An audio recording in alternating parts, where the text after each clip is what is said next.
At this time, I'd like to introduce Priscilla Grant Schoenly.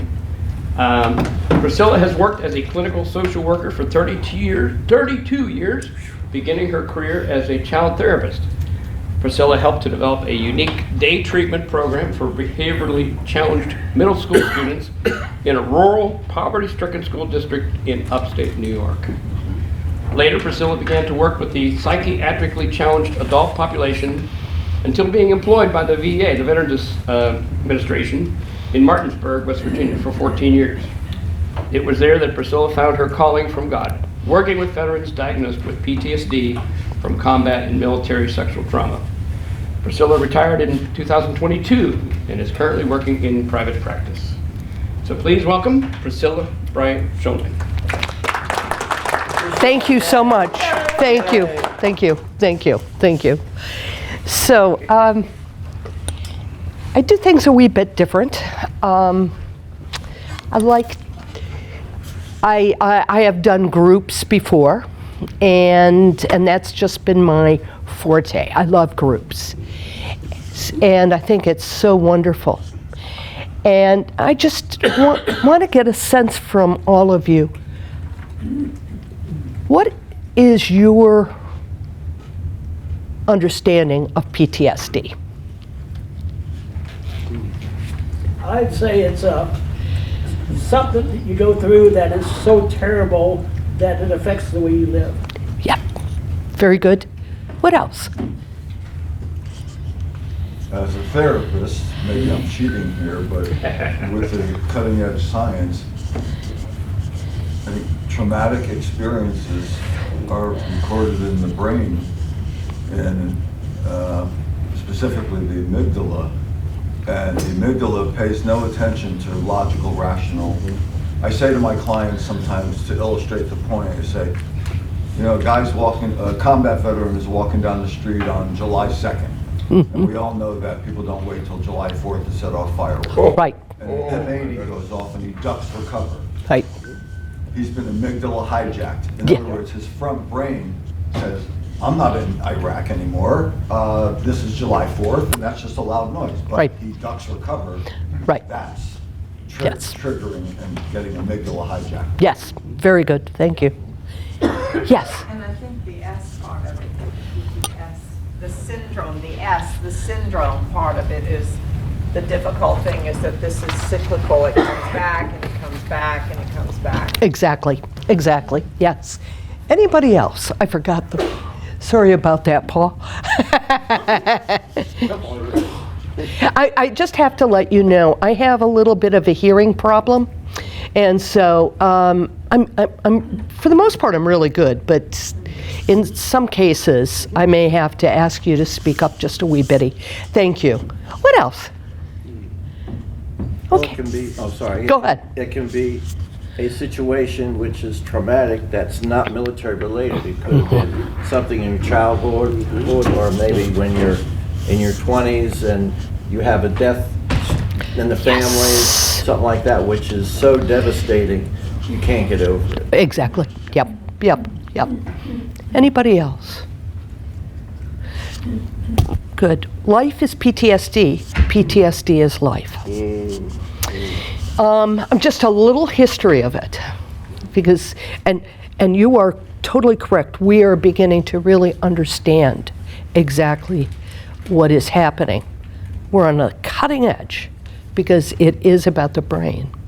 So we know there's evidences of PTSD in the Greek wars, the Peloponnesian Wars, way back in ancient history. So, and interestingly enough, in the Roman Empire, the soldiers did not go back to the towns. They had their own villages because of the PTSD. And then, so we come up, and then the Civil War. How was the West won? How was the West won? Violence. Violence. Good one. Yeah, guess what? Guess what? The Civil War veterans with PTSD could not stay home. They had to move. And they had to move, and so they moved out west. So, and then we know World War I, it was shell shock. Right. Which shell shock is PTSD and traumatic brain injury from the explosions. And so then we also, World War II, battle fatigue. And and now, as we have seen with Vietnam, the Iraqi-Afghanistan wars, it is much more obvious, and we can now have a discussion, which is wonderful. And then on top of that, a couple of things happened. What you were saying, we are now the last frontier of our bodies is the brain, and we're just beginning to unlock the mysteries. So, and the other was, and this was in the 80s,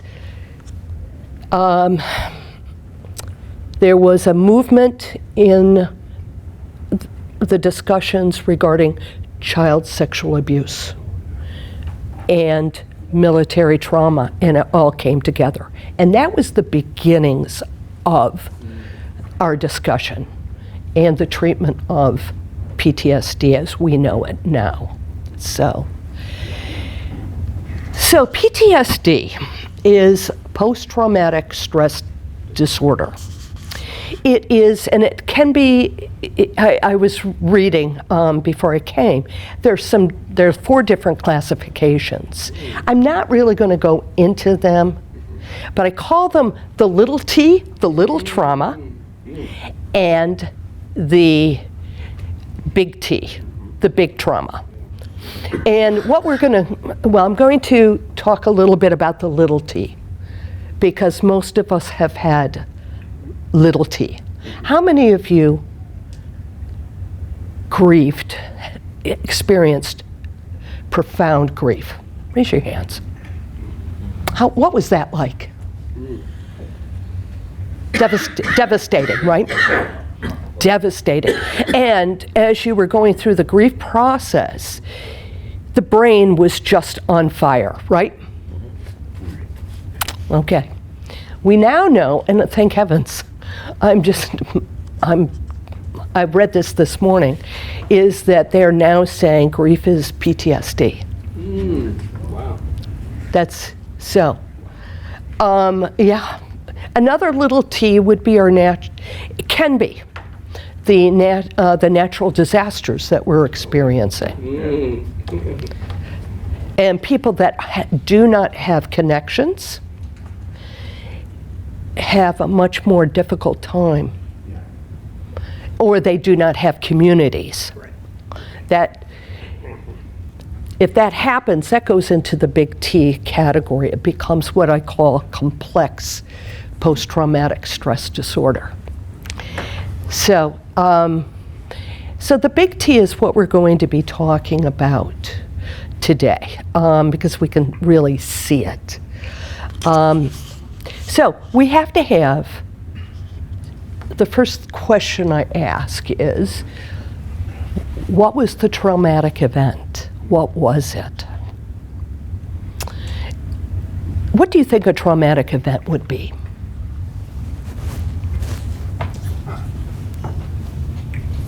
Mark?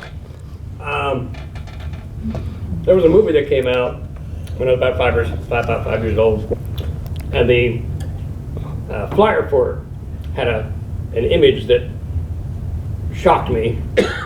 My older brother, loving older brother, knew that I was very sensitive to this. Yes. He hid it in the outdoor barbecue, and he somehow set it up for me to find this Right. unprepared. Oh, yeah. Unprepared. God, I was haunted by that image for years. And I bet you know exactly where, and the senses, because PTSD is all about senses, the smell, what you saw, what you heard, what you touched. It's all about that. And interestingly enough, the brain takes a picture. And as Mark is reliving that right now, and this is, thank you for sharing, because part of which is it is important for us to talk about this and to share these experiences. Because it's so unnatural. It is so, we're not prepared. Anybody else want to? Yes. Divorce and all that goes along with that. Yes. Narcissism, abuse, Yep. talking badly about you to your children, and then your children have to feel they have to take sides. Yes. Things that are adult related that they should not be discussing with the kids. Exactly. The emotional abuse. I will tell you this, I was working with a psychiatric patient, adult, and she had experienced emotional, sexual, physical abuse. And very bright gal, and she said, it's the emotional abuse that still lingers with me. Not necessarily the sexual abuse, which I thought was very fascinating. So in a natural, yes? Are you suggesting that PTSD is always associated with abuse? No. And I was going to mention this, and that's a good segue, is we don't understand this, but there is what is called resiliency. And it's not, I've not seen, it's very difficult to quantify. In other words, we have a definition, but why are people more resilient than others? We don't know. Yes. I was thinking about that because we certainly know people who've been through traumatic experiences, but when there isn't an opportunity to process it, such as in war, such as, I don't know, the death of a grandparent when a child is very young, and no one in the family is talking to the child because all the adults are trying to manage themselves. Right.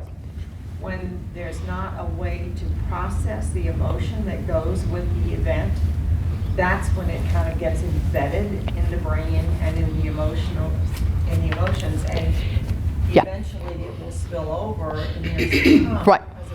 Because the resilience was there, but it wasn't handled. It wasn't handled. That event happened. Yes. Whether it was abuse, actually abuse, or other things. Yep. Yes. Exactly. And I think it's really important. Oh, I'm sorry. You were not finished? No. Okay. Yeah. So, interestingly enough, and a really good point on that one. I worked with a gal who was a waitress in Martinsburg, and she was the first one to open, and at 8 o'clock in the morning, and unbeknownst to her, there were 2 gunmen that were waiting for her to open, for them to gain access into the restaurant so they could steal the money. They had her on the floor with a gun to her head. Can you imagine what that was like? So she said, thank heavens they let her go.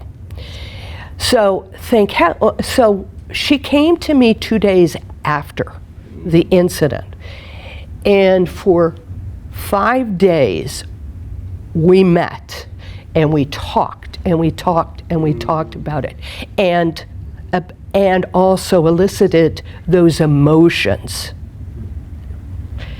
And after the 5th day, she said, I think, Priscilla, I'm okay. I'm going to go back to work. And I believe that we caught that episode. It's called acute stress disorder. What? And acute stress disorder, and it didn't go into the, it did not go into full-fledged PTSD. But but she also had resiliency. So, And that resilience she picked up could have been life experiences prior to that assaulting incident Exactly. that happened to her. yeah, For myself, I just want to share, something happened with that George Floyd in 2020. That brought back all my memories from the riots in 1968 when I was 9 years old. Yes. Because there was two big riots in Chicago, the Yep. Democratic National Convention Right. and Martin Luther King. right, And when that happened, I was only 9 years old and couldn't process that, but I feared for my relatives who Right. lived in Chicago because of the news on the TV. exactly. And it was amazing that the pain and emotions I actually felt, it was as if it was happening now. Now, yes, Right now in the present. right, right. And that's what happens, because remember the picture. Right. Remember the picture. The brain does not forget. It does not forget. And so what I'm going to do is talk about, there are 4 things that we look for when we're diagnosing this. And I'm going to use yours. It's those intrusive thoughts. You and Mark shared that intrusive. You had it way back in the memory banks, but it's right there. And all you need is a trigger, like you were both talking about, and it brought it back. Yeah, totally. Right into the present. Exactly. Now, I'm going to now talk about my vets. But this would be also children and adult survivors of sexual abuse as well. So this is the complex PTSD I was talking about. Those intrusive thoughts are happening with my vets every single day. Ma'am, you were talking about your nephew, and that was in the back of his head, and then something triggered him.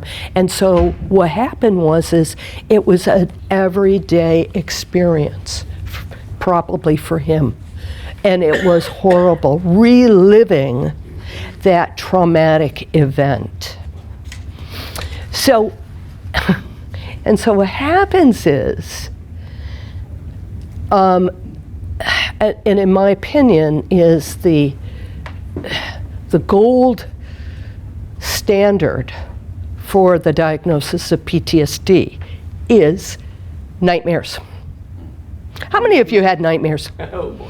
How many? Yeah, right, nightmares, right? Nightmares. Oh, my goodness. How many of you can recollect one nightmare that has stayed with you?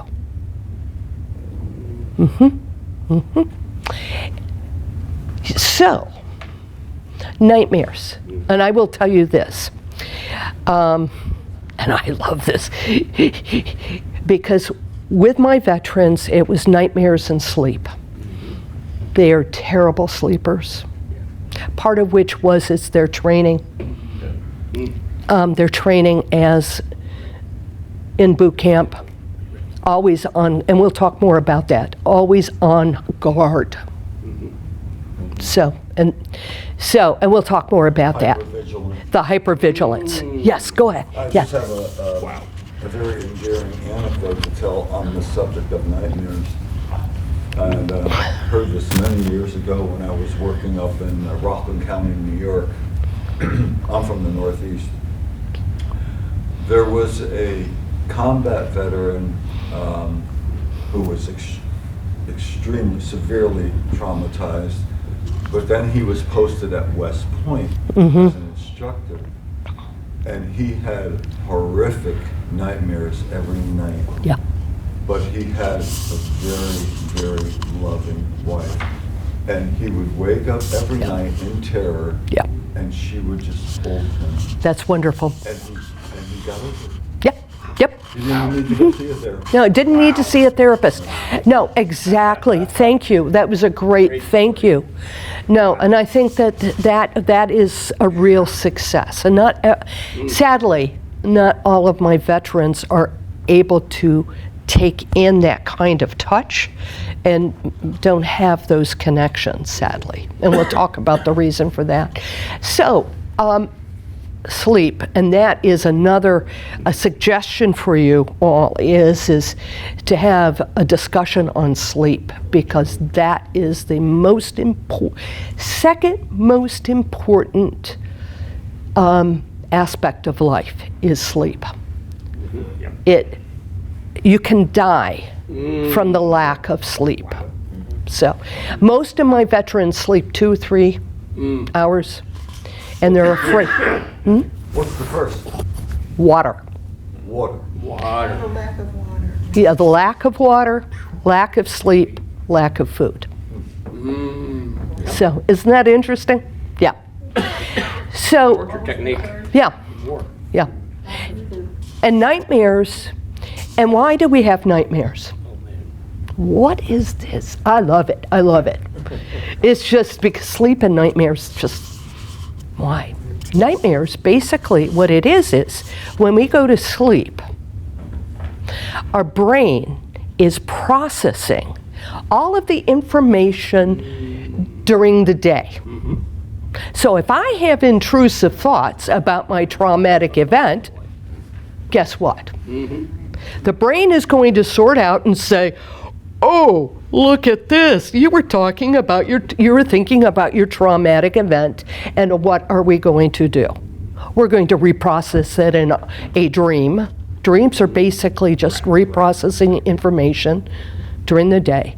So the nightmares are basically reliving the traumatic event. The body's trying to heal. Right, right. But Through the nightmares. through the nightmares, but then they are re-traumatized by the nightmares. You know, see that? Circular. Nobody ever got healed from having constant nightmares. Right, exactly. Yes, Dan. Nightmares are the brain's way of processing when somebody isn't processing or getting help. Like you mentioned earlier how somebody going through a traumatic event was able to talk for 5 straight days and at the end declare in a way, I'm good. And maybe some people don't get that opportunity, whether it's repressed or unrecognized, to process it out loud. So the brain does it at night, Right. when it's in charge and dreaming. Yeah, yeah, and that's exactly what it is. I'll give you a side, and then we'll go on to the others, because it's all interconnected. Those 4 things that I was telling you about, we'll quickly go into, are all interconnected, and that's one of and with that connection, it creates those nightmares. One of the things, this is one of the last things that I learned before I retired, and I think this is so important. What veterans would do, and this would be true again of children and adults of sexual abuse, muggings, and so on and so forth. We're so exhausted from, and so what do? We go to sleep, right? We go to bed. We're so emotionally, physically distraught. We don't talk. We just go to sleep. Oh, remember back. So, okay, so the brain the body sleeps. So the brain is going to go through what happened. And guess what? The brain makes up stories while you're sleeping. And then what happens is, oh, now we're going to have a nightmare. And so, which then just sort of, what's the word? Well, what it is it just continues the trauma. Perpetuates it. Thank you, perpetuates it. And it grounds. It embeds it. Exactly. Yeah, that is. And that's exactly what happens. And so next day, if you don't talk about it, because now most of my veterans were guys, right? And guys don't talk about emotions much, right? Right, we don't. Oh my Especially God. hard in combat. Right, yeah, right. Particularly because I've got to be strong. Yeah, I've got to be, right. And so here we are. We're locked into this, again, the circular cycle. But it is extremely difficult to talk about an event, Yeah, especially after it's happened, yeah, because you're trying to lessen the pain, and talking about it Yeah. only intensifies the pain. exactly. And the thing that's missing there is that you have to go through that process. Yeah, But that's just the hardest part, is that we stuff it, we ignore it, we Exactly. deny it, yep. all of those things. Exactly, and you're totally correct in that. Our defense mechanisms come into play, and so, and I don't want to feel weak, and it'll just go away. No, it doesn't. It doesn't. So okay, so we've got the intrusive thoughts, the avoidance. My vets, well, anybody with PTSD are masters in avoidance. They don't go to family functions. They hate large crowds. It just gets worse, and it becomes awful. Self-sabotaging. It's self-sabotaging. Right. I don't have many friends because guess what? With my it's true over the spectrum. It's because I don't want anybody to know that there's something wrong with me. Shame. Oh, I noticed the book on anxiety. We need to talk more about shame and fear. That is a huge one because Especially among men. exactly. I spent a lot of time working on that because they were shamed. They were ashamed of what they became.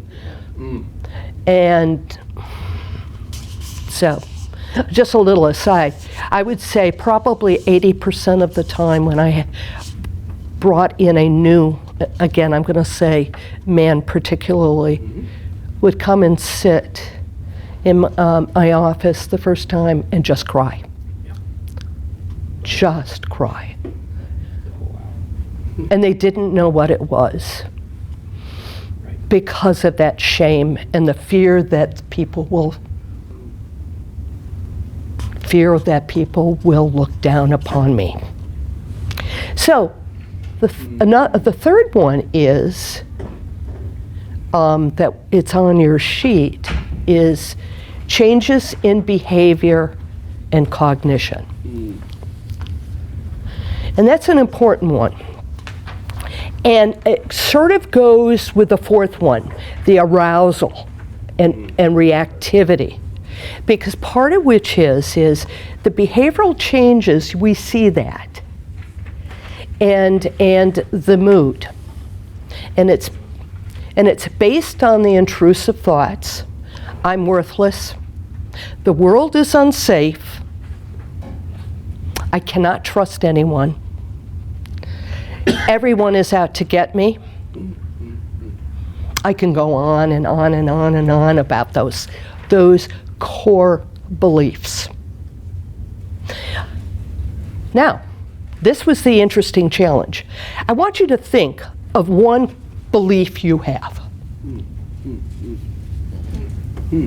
Okay, so if I tried, as a therapist, give information, we can talk about it. Can you change beliefs? Very difficult, isn't it? Very difficult. So I'm worthless. I'm worthless. So, and that's the hard part in treating PTSD and treating, or anxiety, depression. It's because you really have to go into those cognitions, and our thinking goes into our behavior. So if I'm worthless, am I going to be a happy person? I'm not going to. I'm going to be pretty ugly, right? Yes. Yeah, I just wanted to comment on, I never heard it said the way you put it, but you nailed it at the beginning when you said PTSD is life and life is PTSD. Heck, it's traumatic to come down the birth canal. It is, yeah, right, you're right.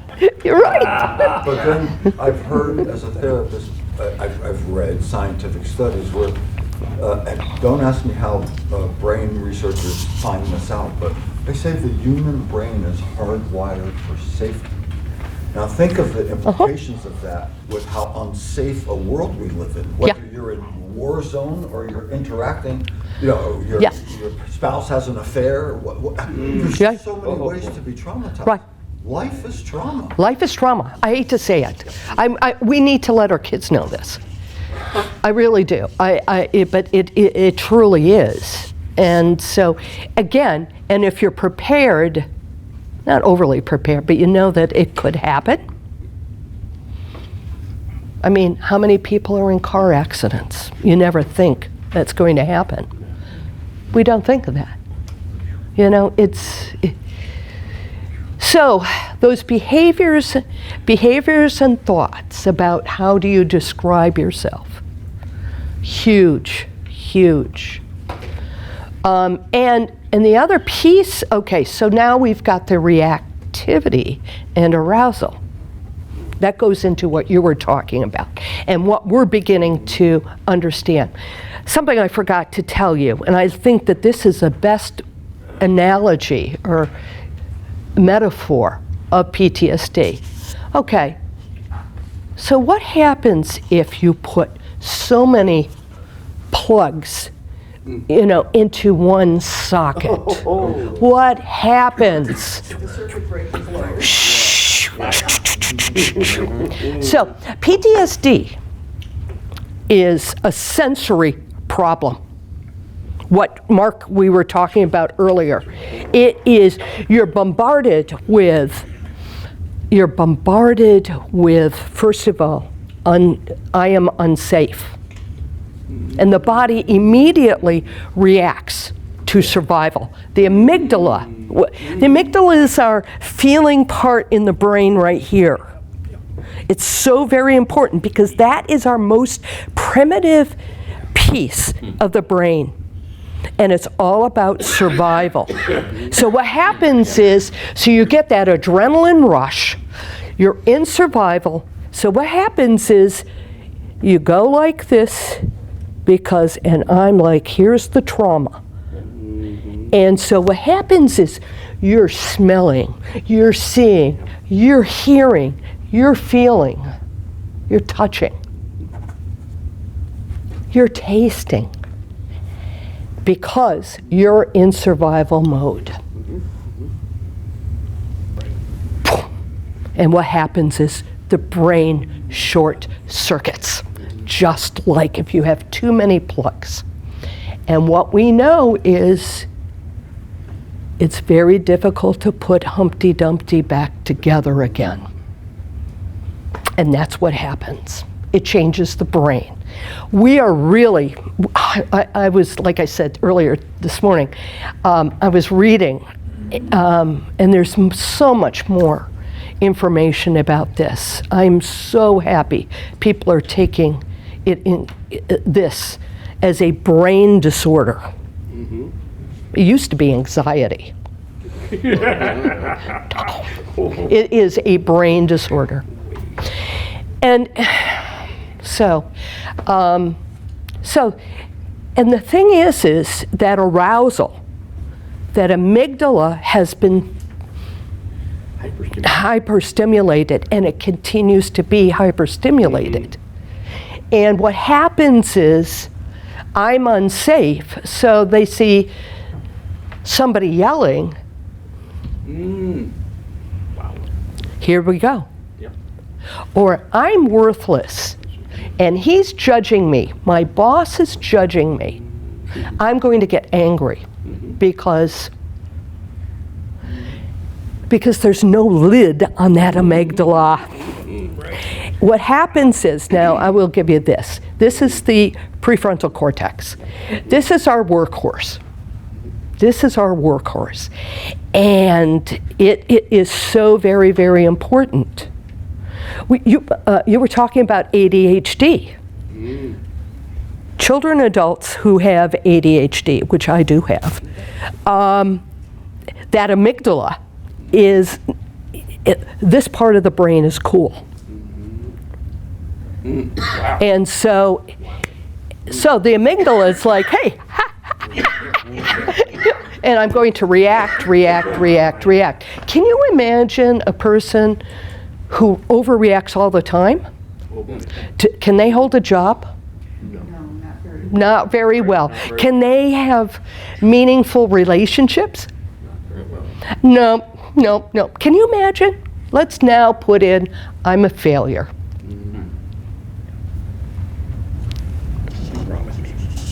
Pardon me? Something's wrong with me. Something is wrong with me. I'm defective. I'm defective. Oh, those two right there, I heard all the time. And then with, with sexual abuse, child sexual abuse, I'm defective. Now that, interestingly, I will tell you this. In child sexual abuse, what happens is it can skew a child's sexual and emotional development. The worst of what we're talking about, the worst one for me is I am unlovable. Yeah. I get that more with my women. Yeah, I get that with, right, because a lot of my men don't care. I don't, I know, and I like these are my hard ones. No, and I'm not saying you all. No, but I mind you. If you're an emotional man. Yeah. Because you do counseling, so you're tuned into people's emotions. Yeah, and that's the whole thing. Again, I'm disconnected with myself. I'm disconnected with my feelings. I'm disconnected from people. I'm disconnected from church. I'm just disconnected. But disconnected for what they think is safety. It's a self-protection. It is.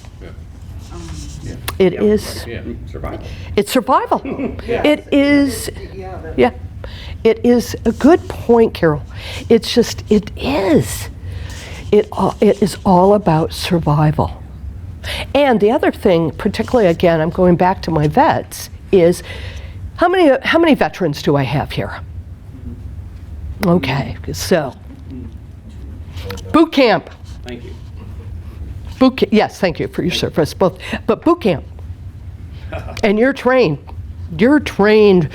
First of all, you're trained to see everything. You're trained to, if there's an enemy, even now, both of you, you know what to do, right? Because the brain as a young person is very malleable, in other words. And so what happens is, another little aside, that's another thing, I just love the brain. I think it's so interesting. The brain, believe it or not, this part, that prefrontal cortex, is not fully developed until about the age of 25. Wow. Oh my. Okay? Wow. So, okay, you have these 18, 19-year-olds that are going, and they're malleable, and we're going to do this. So they've got it all, but then it develops. And guess what? It's never taken out of you, right? But guess what? There's another factor here. Remember that amygdala? The survival, primitive part, the emotional brain? That's not fully developed until about the age of 34. Oh, wow. That I didn't know. Wow. Oh, geez. Yep. Wait, this 34. 34? Yeah, about 34, 35. Yep. Yep. Yep. Yep. Yeah. What are the implications of that for people who are so traumatized in childhood, adolescence, and early adulthood? It can't be good. No. No, no, no. But if- Ha- Yeah, go. If that's a natural development of the brain, it doesn't sound to me like, from the perspective that God is our designer, that is brokenness, that God's design is that the brain is developing at this pace. And so I guess I have a hard time thinking of that as a malady. It's just, when we understand it, we can have different expectations of ourselves and other people. Right. Because of that stage of life that they're in. But Yeah. it's not a malady. This is God's plan. It is God's plan. I look at it. It is God's plan, and God, and I call it free will, and so on. But it is what it is. It's God's plan, but Adam and Eve threw a wrench in it. It sure did. That was the first trauma, wasn't it? Yeah, it was. It truly was. Big So, trauma. Helen, you had your hand up. Well, I was just wondering if the amygdala, is that how you say it? Yeah, the amygdala. Develop until you're 34. Is that why you become more risk averse the older you get? Yes. When you're younger, you're willing to take more risk. Wow. And 34, 35, we become more cautious. yeah. And then you also have life experiences too. Okay, now, now I thought this was really fascinating, and this made a lot of sense. By the age in our late 30s, we have developed the taste of our music, the taste of the foods we like, everything that we like, and part of which is the brain is no longer malleable. Now, that doesn't mean there can't be change. That's why I'm a clinical social worker. I believe that there is change, but you have to. That's where you have to. Your belief in God and your belief in yourself is so very, very important, because you're challenging old beliefs. Old voice, I like that. So, yes. You've been going about 50 minutes. I don't know if you want to take a break, or you just tell me. I'm going to say, what would you all like? Yeah. I think a break would be good. Okay. Okay, Okay, we'll take 10 minutes, and we'll continue, or do Q&A after that, and Yeah. Whatever you want to do. We're here until 5 o'clock. When They're all in your hall. Part 2. Part 2. So I'm sure people are sort of saying, well, how do you treat this? Yes. And it's, I'm going to give you Priscilla's theory and treatment, which is different than most people. I basically talked about connections, because they didn't have connections, right? They didn't. And I think that it's so very, very important to make connections and to facilitate other connections. I did group therapy, and I did that for 12 years. And one time I had almost 30 people in a room. In one group. In a room probably 3/4 the size of this. It was just me. But but what we got out of that is connections. Yes. And in that kind of thing, and is also psychoeducational. To give them information about this, that they're not defective. They're not, this is something that Yes, go When ahead. you have a group of 30 people that have all the same kind of issues, you let them know they're not alone. Exactly. They're not, and Dennis, you hit that right on the head. They're not alone. That was the biggest. And one little caveat is PTSD is PTSD, but it presents differently in different people. It doesn't. Tom's PTSD would be different than Dan's PTSD, but it's PTSD. And that's where the individual therapy helped. Not officially diagnosed for the record. Okay. Afghanistan, I know. And 2 tours. So, yeah. And it's, but you're not alone, and we can do it together, which is what? Well, so I was thinking this is exactly why you have the veterans of foreign wars, you have the American Legion, the Saving the Veterans, all those different places. They perform services for the veterans, but there's just the ability for them to get together and gather and tell their stories. And they don't really want to tell their stories. No, they don't want to tell their stories. They'll tell me, but because again, they're rehashing what they've told. And my poor vets have to rehash. And it's like they don't, you know what, I want to move on. And that's very healthy. You can't, I called it, here's another, I did a lot of metaphors. Life, I look at life as a book, my book of life. And that we have different chapters. Now, how many of you go back to a book to read and you go back to other chapters that you've read? You don't. You know it's there, but you know what? I can sort of, it's closed, it's different. I'm not the same person I was when I was 20. I'm now 70. So, and that was the other piece, is to stay in the moment. Staying in the moment. And it's so very, very important because it's so. So I was talking with Fred. Another treatment modality is, and I think this is so great, and I was not able to use it at the VA, sadly, was EMDR. It's EMDR is and I've forgotten the name. I've forgotten. Desensitization. It's eye movement something. Desensitization. Yeah. R. Yeah. R.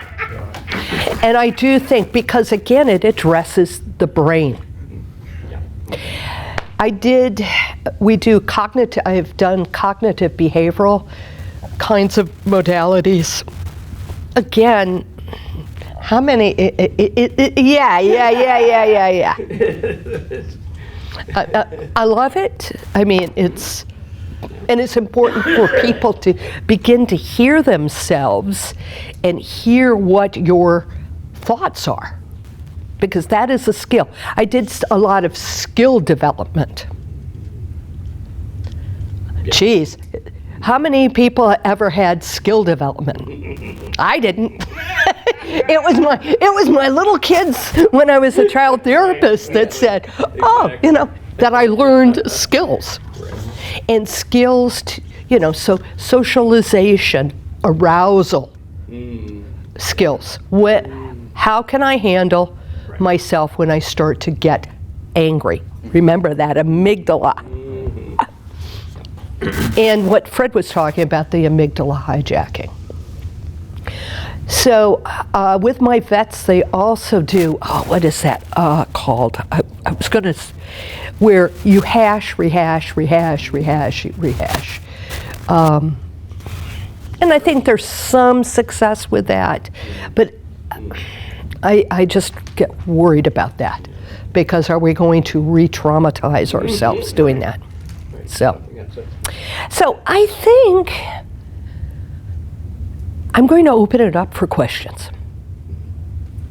So. I'll start it off.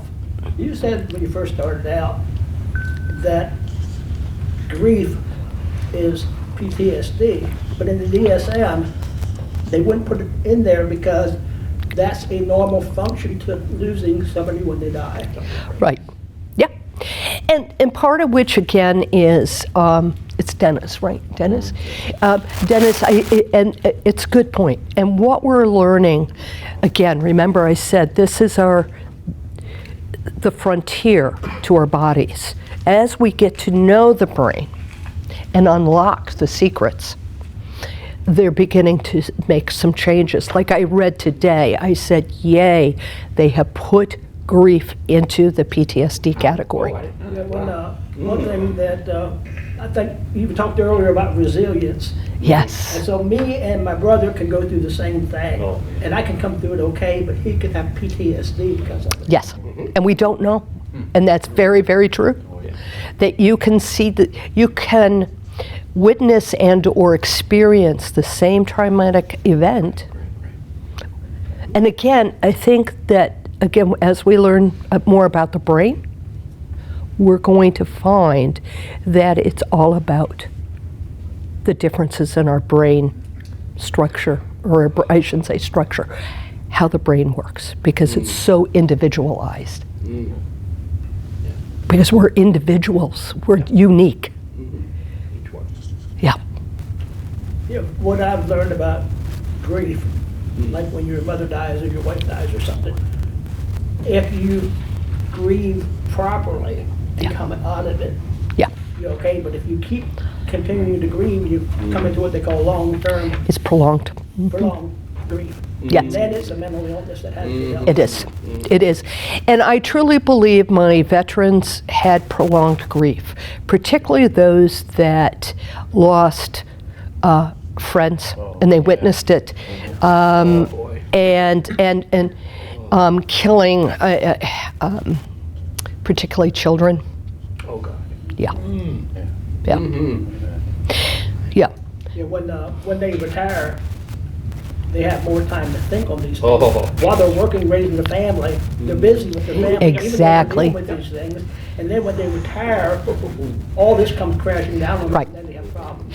And you're totally correct. It was, Fred, or Dennis, that was, when I first started, the Vietnam veterans had been starting to come in, or had been coming in, but they were our main focus because they had just retired. They had time to think, and their purpose. Now, something that I didn't say, and again, I'm not seeing this in the literature, but if I'm not feeling good about myself and I'm disconnected, do I have a purpose? And I have, And if I don't have a purpose. right, and so, and no purpose. Their jobs were their purpose, taking care of my family. And anybody else, questions? Mac? Is there a move for desensitization of like virtual reality in treating PTSD? Seems like I saw something where they actually exposed. Yeah, it's the exposure. It is. It's called exposure therapy, and they're using Meta. They may be doing that now. They may have gotten the equipment. It seemed like that was counterintuitive of being exposed to what caused a lot of the, but if you have an allergy to something, what do? They expose you to a little bit. Right. And then maybe it calms down the The amygdala. Yeah. amygdala. And maybe it doesn't trigger it. Maybe it learns. It's trying to train it in such a way that when you have those dreams, Right. it doesn't have the same impact. As, theoretically, I'm sure there's some. I would have never thought of that. I would have thought you avoid that. One of the things in working with men in grief groups, men don't like to deal with emotions. Right. Women love it. And so what happens is the men leave. Yeah. the men leave. And that's very true, Mac. It truly is. Once you start talking about emotions, you know, and because it is difficult, you're not socialized as little boys. You know, in fact, that's something that I say to my guys. I said, how many times did you hear as a little boy, you know, boys don't cry? All the time. Boys have to be strong. And then, you know, and they're looking at their fathers who are strong, never cry, you know, that kind of thing. And that's very, very true. And part of which is we have to heal ourselves. You know, one thing that I noticed is guys aren't supposed to cry, but when you grow up and you see women love guys that cry. Oh, you picked that one up. I love it. Yes. That's good. That's good. Yeah, exposure therapy is pretty big, but the problem is it doesn't work. It may desensitize the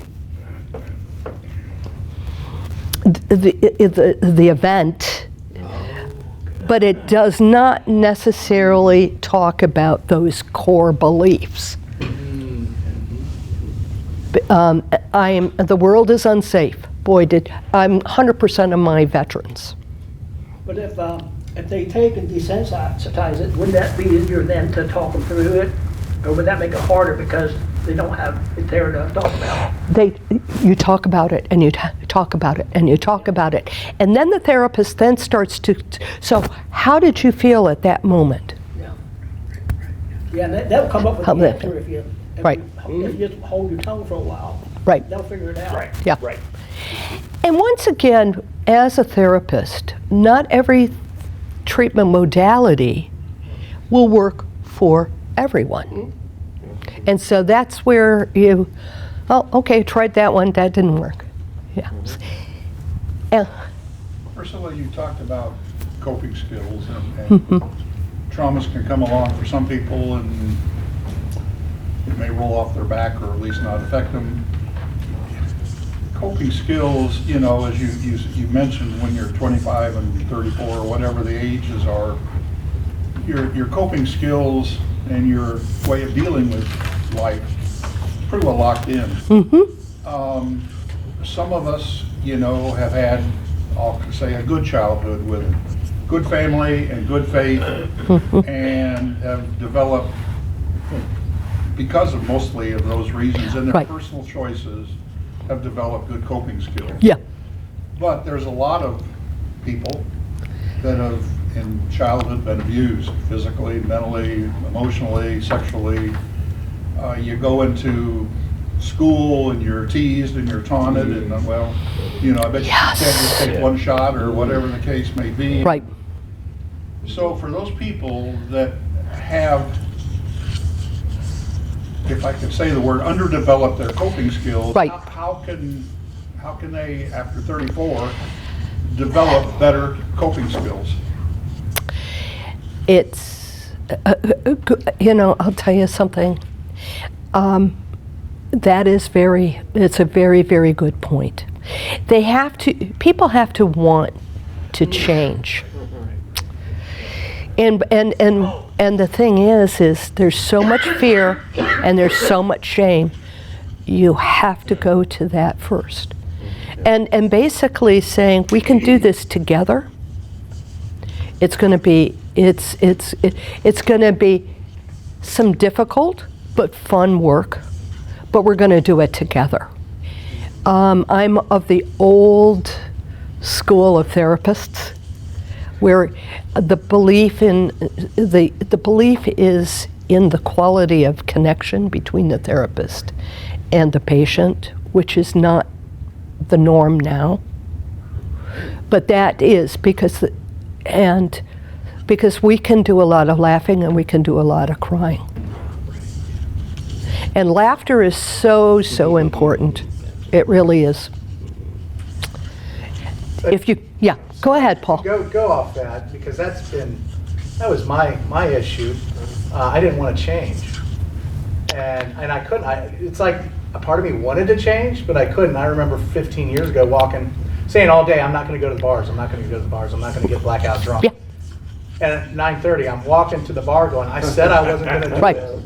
And then I realized, and this is where our faith comes into play. Yes, Because this is where natural science and all this stuff never helped me. you're right. It was when I actually go, you know what, Lord?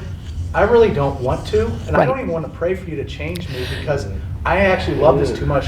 Give me a desire to even want to change my Right. behaviors. Yep. And particularly because there is a high incidence of PTSD and substance abuse. Well, because I feel so awful, I've got to drink or drug. Yeah, and that's the important thing. I will tell you this, that I'm a firm believer in the AA and Al-Anon programs because, some people don't want to hear the word God because they're so shamed.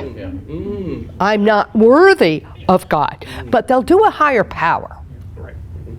And I'm thinking, higher power, God, that'll come. Seriously, it's so, at least they have a connection to something other than themselves. It's all about that. So, did you have a question, honey? Not a question, I guess I was thinking of what Paul said there, I appreciated that, and was thinking of your question about how do you develop coping skills. As believers, our life is all about being Christ-centered. Yes. And I love that the Apostle Paul wrote several times, grow in the grace and in the knowledge of Christ. Grow in grace. Grow in the grace and in the knowledge of Christ. And that is the way we learn to cope. Right. Because we understand that we are never abandoned by God. He is with us even in the most tragic circumstances of our lives. He didn't allow that to destroy us. He loves us infinitely. And when a person can grasp the constant presence, the constant love of God for himself, it allows them to, it encourages them in Right. the path of coping. Because we really can cope, but not by ourselves. We have to turn to Christ, which is what Paul was talking about just now. Yep. And I think that's so important, turning to Christ. Yep. He will give us what we need to cope with what he has allowed to happen in our lives. Right. He allowed it. He will help us deal with it, but we have to turn to him and increase in our knowledge of him. Yeah. There's always hope. Always. Right. Yeah. And nothing's going to separate you from God. Even death will separate you from God. So there's always hope, and you'll spend eternity with him.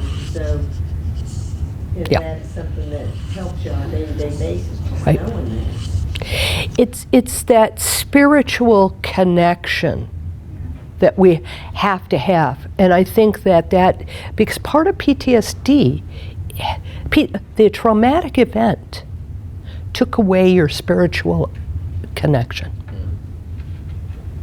And that is another thing that we talked about, is connecting to something other than yourself. I think that goes back to what you believe. Exactly. You believe that the traumatic event took you away from God, but if you were, sealed with Holy Spirit and you're a true believer, it did not. God is still holding you in his hand. So, but you're absolutely right. You can know something and not live that. Yeah. And, maybe not walk out that belief. Right. But Right. it's true whether you believe it or not. Exactly. And go ahead, Dan. Outside of God, what can you provide someone who feels unlovable? Yes, unlovable. Yeah. I will tell you, I developed a framework for my group work.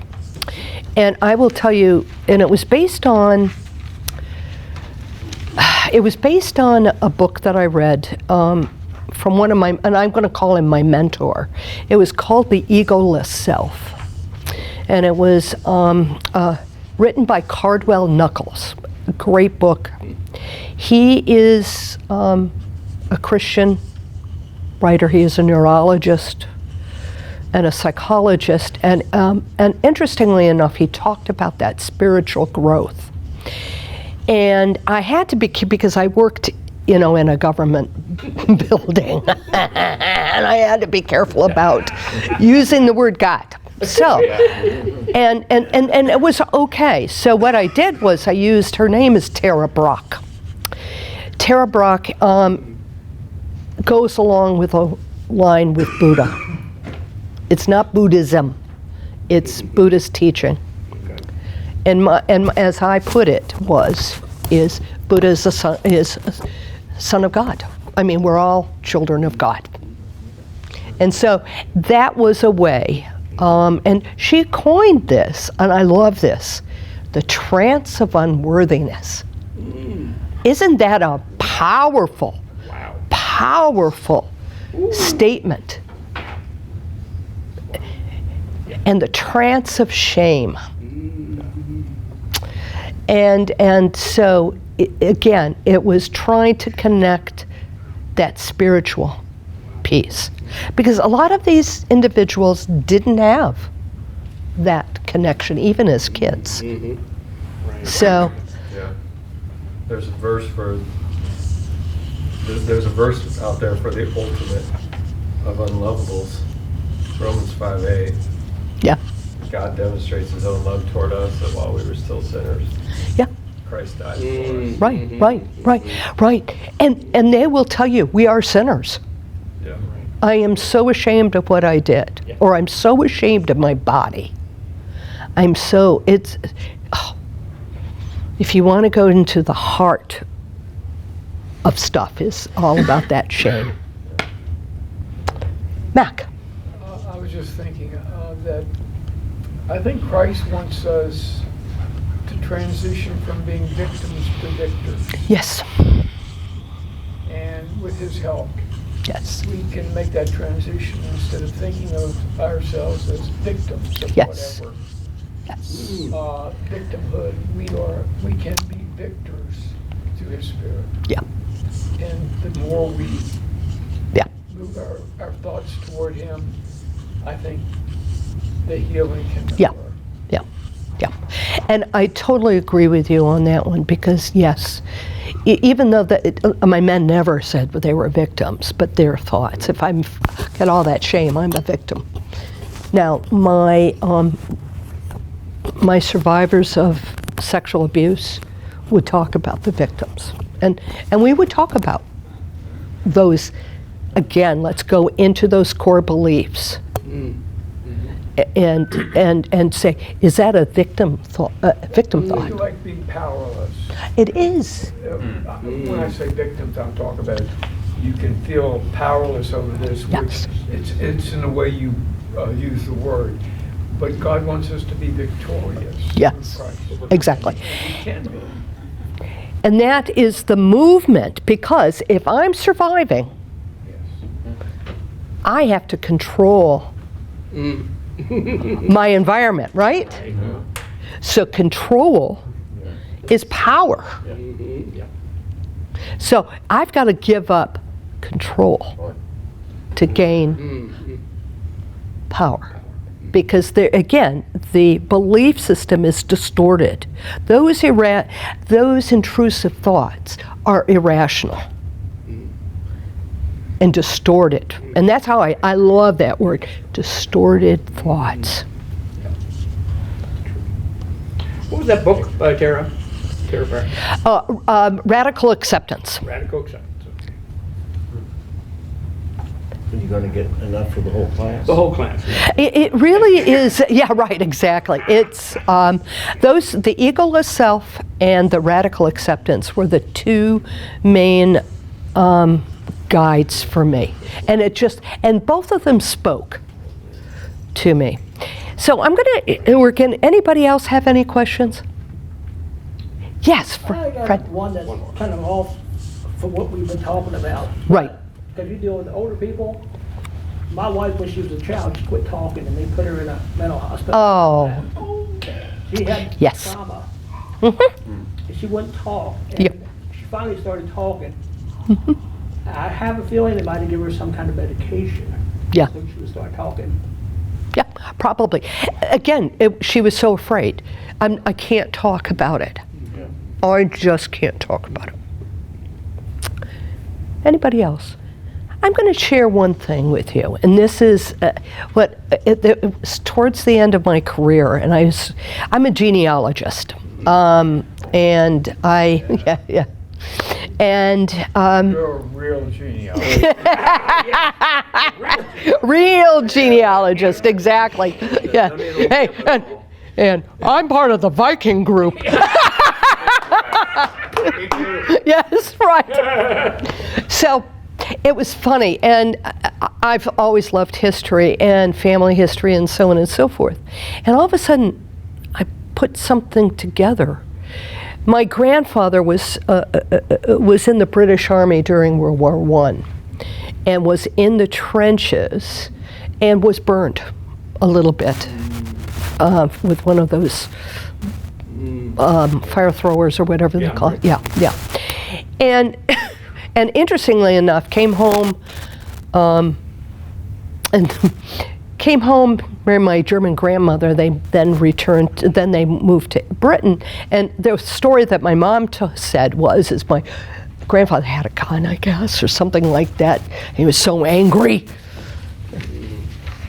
Pointed the gun, and it went off, but the bullet ricocheted off a metal cabinet and sort of struck my grandmother. Now this is, so, okay, that little story. And then he was also in World War II. In the very beginning, he was not at Dunkirk. Did you realize there was another group that had to be evacuated? And it was at St. Moritz. And it was like 5, 6, 7 days later. And he was a part of that. Well, interestingly enough, he went on one ship. His best friend went on the Lancastria, and the Lancastria was a big pleasure ship. German bomber went right down into the pipe, The smokestack. Yeah. So he watched his best friend die. Yeah, and his boat listed across the English Channel. So it was one of those. So, okay, that little aside. Then my dad was in World War II, American soldier. He was a health technician. And so I did some research about where the hospital he was at in Belgium. And he was in a light hospital. And I'm like, what's that? Well, make a long story short, it was a hospital for soldiers who had tried to commit suicide and battle fatigue. So he worked with soldiers with PTSD, and here I am. Isn't that just absolutely amazing, and how God works in mysterious ways? So. Okay. Thank you, Priscilla. Let's go. Oh, thank you. No, my pleasure. Big hand. My pleasure. I'll stand up here because I know you.